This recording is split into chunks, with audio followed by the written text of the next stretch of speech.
तो work permit system ये सिर्फ एक कागज का टुकड़ा नहीं है, बल्कि काम की जगह पर आपकी सुरक्षा का एक बहुत जरूरी अग्रीमेंट है। चलिए आज इसी के बारे में गहराई से बात करते हैं। अक्सर लोग सोचते हैं, अरे काम शुरू करने से पहले एक साइन ही तो करना है, इसमें इतनी बड़ी बात क्या है।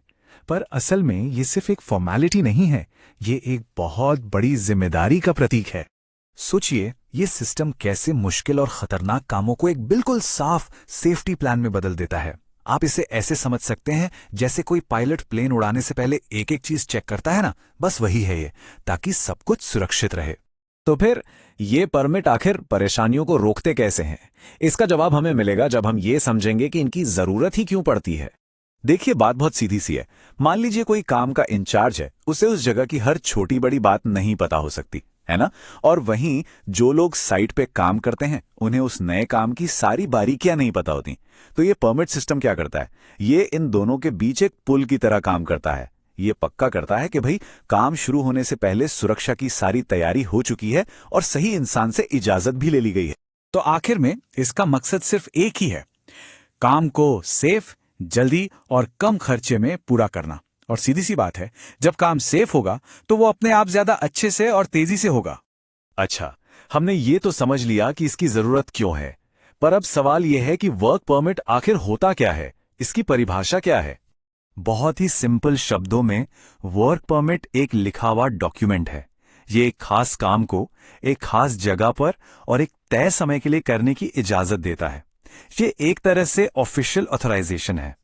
और हां, ये सिर्फ एक ऑर्डर नहीं है, ये परमिट जारी करने वाले और उसे लेने वाले के बीच एक समझौता है, एक अग्रीमेंट। मतलब दोनों लोग इस बात पे राजी होते हैं कि काम ठीक वैसे ही किया जाएगा जैसे परमिट में लिखा है। ये एक टीम की जिम्मेदारी बन जाती है। ठीक है, तो अब यह सवाल उठता है कि यह परमिट चाहिए कब कब होता है, और क्या ये सब एक जैसे होते हैं या इनके अलग अलग प्रकार भी हैं? देखिए, परमिट हर छोटे मोटे काम के लिए नहीं चाहिए होता। इसकी जरूरत तब पड़ती है जब कोई ऐसा काम हो जो रोज नहीं होता, मतलब नॉन रूटीन हो, या फिर कोई ऐसा रोज का काम हो जिसमें खतरा ज्यादा है और उसके लिए कोई स्टैंडर्ड तरीका नहीं बना है। और हां, ये रूल कंपनी के अपने लोगों और बाहर से आए कॉन्ट्रैक्टर्स दोनों पर एक जैसा लागू होता है। अब क्योंकि खतरे अलग अलग तरह के होते हैं, तो परमिट भी अलग अलग होते हैं।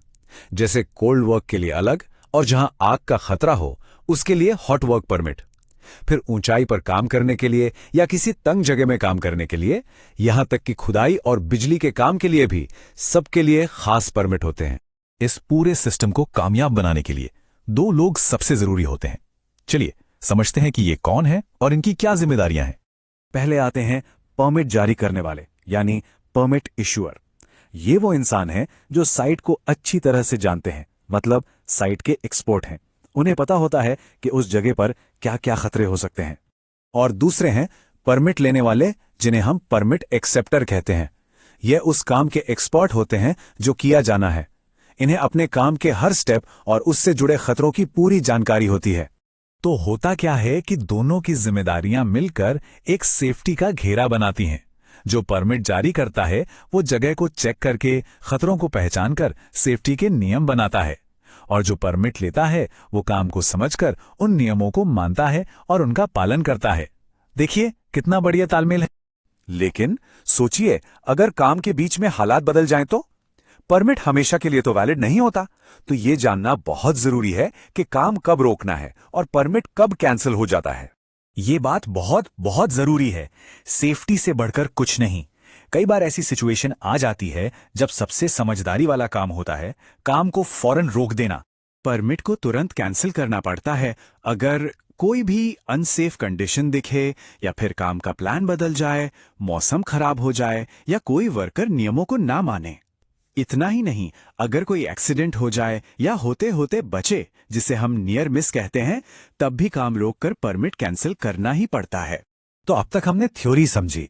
अब जो सबसे मजेदार चीज है वो ये देखना है कि ये सारी बातें एक असली परमिट डॉक्यूमेंट पर दिखती कैसी हैं।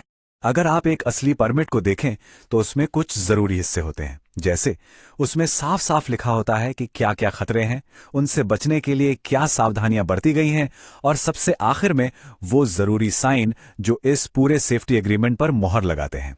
तो आखिर में परमिट तो एक प्लान है, पर असली सवाल तो यह है कि क्या हर कोई उस प्लान को सेफ्टी के साथ पूरा करने के लिए तैयार है। याद रखिए, यह सिर्फ एक कागज नहीं है, यह हर एक की अपनी